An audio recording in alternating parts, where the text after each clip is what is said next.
Karen Pemberton watched in horror from her kitchen window as the massive inflatable hot tub bobbed precariously on the lake, her sisters Margaret and Linda shrieking with laughter as they tried to climb aboard. The family dock, her dock, groaned under the weight of their elaborate spa setup, complete with floating drink holders and a ridiculous flamingo float that Margaret was currently wrestling with. "Absolutely not," Karen muttered, storming outside in her terry cloth robe and bunny slippers. The morning mist hadn't even lifted from Willowbrook Lake, and already her carefully maintained lakefront property looked like a spring break disaster zone. "Morning, sis," Margaret called out cheerfully, her voice echoing across the water. "Hope you don't mind. We borrowed your dock for our girls' weekend. The view is just divine from out here." Karen's eye twitched. After 37 years as president of the Willowbrook Estates Homeowners Association, she knew property violation when she saw it. "You can't just. This is private property. There are regulations." "Oh, come off it," Linda laughed, nearly falling out of the hot tub as she waved dismissively. "It's just family. Besides, you never use this thing except to scowl at the neighbors." The accusation stung because it was partly true. Karen's dock served a higher purpose, a strategic observation post for monitoring HOA compliance violations. Mrs. Chen's unauthorized wind chimes, the Rodriguez family's slightly off-regulation mailbox car, the Henderson teenagers who dared to play music after 9 p.m. "I most certainly do use it," Karen protested, though she couldn't remember the last time she'd actually sat on the dock for pleasure. "And there are weight restrictions. You're going to damage the structural integrity." Margaret snorted. "Structural integrity? Karen, it's a dock, not the Golden Gate Bridge." But Karen was already calculating.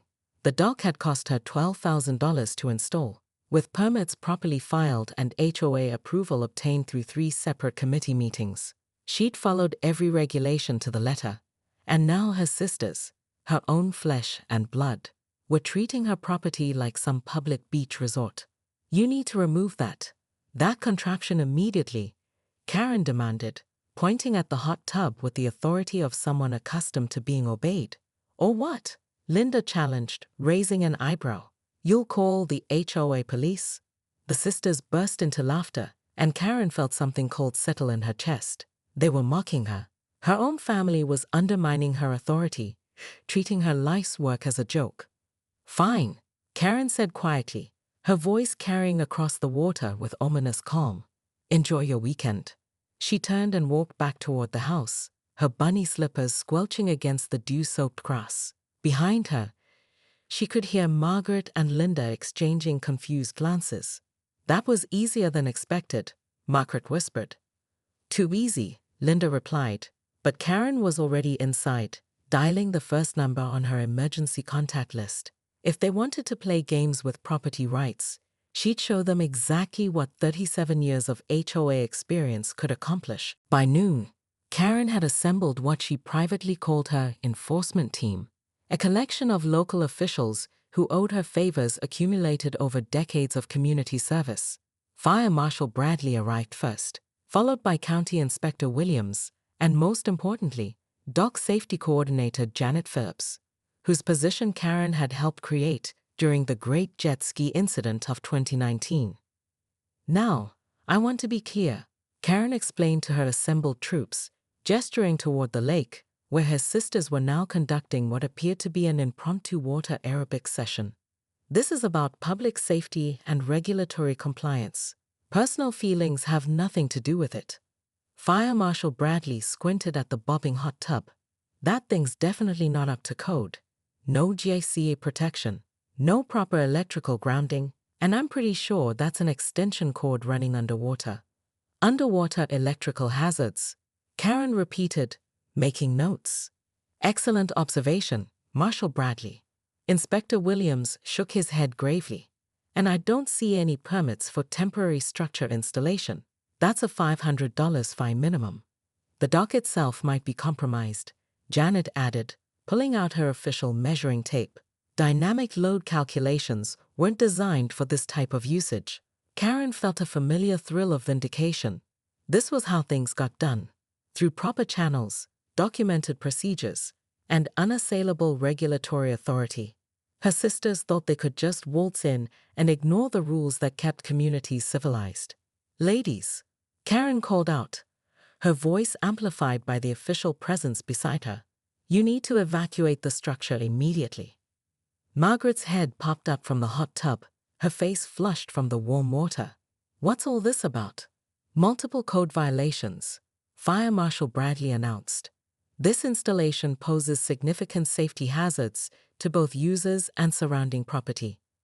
"You've got to be kidding," Linda muttered, but she was already moving toward the dock ladder. Karen watched with satisfaction as her sisters grudgingly climbed out of their unauthorized spa, dripping and indignant. The hot tub would have to be deflated and removed, the electrical equipment properly inspected, and fines assessed according to county regulations. "This is ridiculous, Karen," Margaret said, wrapping herself in a towel. "It's just a hot tub. Just a hot tub that violates at least 6 municipal codes," Inspector Williams corrected, scribbling citations.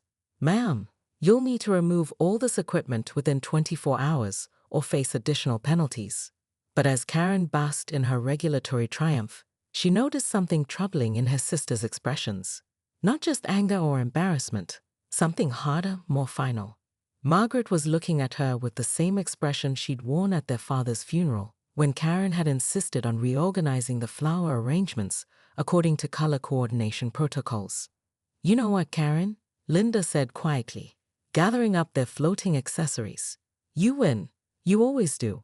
There was something in her tone that made Karen's victory feel hollow. She protected her property, enforced the rules, maintained order. So why did she feel like she'd lost something important? As the officials departed and her sisters packed their belongings in silence, Karen returned to her kitchen window. The dock looked proper again, empty, orderly, compliant. But for the first time in years, it also looked lonely. Her phone buzzed. A text from Margaret. "Thanks for the weekend. We won't bother you again." Karen stared at the message, a strange knot forming in her stomach. She'd won, hadn't she? 3 weeks later, Karen stood on her pristine, regulation-compliant dock, watching the lake in the pre-dawn darkness. The Henderson teenagers had finally fixed their music volume issue. Mrs. Chen had removed the unauthorized wind chimes, and the Rodriguez mailbox had been repainted to specification. Order had been restored to Willowbrook Estates. So why couldn't she sleep? The lake was perfectly still, reflecting the first hints of sunrise like a mirror. Karen remembered when she and her sisters used to sneak out here as teenagers themselves, before HOA regulations and property lines, and the weight of being responsible for everyone else's compliance. They'd sit on the old wooden dock, long since replaced with her current aluminum structure, and plan elaborate pranks on their neighbors. Her phone had been silent for 3 weeks. No calls from Margaret asking for advice about her divorce proceedings. No texts from Linda sharing pictures of her grandchildren. The silence felt more punishing than any violation notice she'd ever issued. A splash in the water caught her attention. Something large was moving in the lake, disturbing the perfect morning calm. Karen squinted, reaching for the binoculars she kept for monitoring purposes. It was a hot tub. Her sister's hot tub, to be precise, floating free in the middle of the lake like some kind of bizarre nautical ghost. But that was impossible. The equipment had been properly removed and disposed of weeks ago. As Karen watched in disbelief, the inflatable spa drifted closer to shore, propelled by the gentle morning current. Taped to its side was a waterproof envelope addressed in Margaret's unmistakable handwriting, for the HOA president. Karen waded into the water, a violation of her own morning routine protocols, and retrieved the envelope. Inside was a single photograph, the 3 sisters as children, arms linked, standing on this very dock. On the back, Linda's handwriting. "Some rules are worth breaking, some aren't." The hot tub continued its lazy drift across the lake, headed toward the Hendersons' property. Karen could already imagine the chaos it would cause. Teenagers would probably claim it as a floating party platform. Parents would worry about liability, and she'd have to file incident reports and coordinate removal procedures. But as she watched it float away, Karen found herself smiling for the first time in weeks. Her sisters had orchestrated the perfect prank, one that would create exactly the kind of regulatory headache they knew she secretly enjoyed solving, while delivering a message only she would understand. They hadn't abandoned her. They'd given her a puzzle. Karen pulled out her phone and scrolled to Margaret's number. Her thumb hovered over the call button. Admitting she missed them would be harder than any HOA violation she'd ever addressed. It would mean acknowledging that some rules, family rules, sister rules, might be more important than municipal codes. The hot tub was approaching the Henderson dock now, and Karen could see teenage heads popping up from bedroom windows. In approximately 15 minutes, her phone would start ringing with complaints, concerns, and demands for immediate action.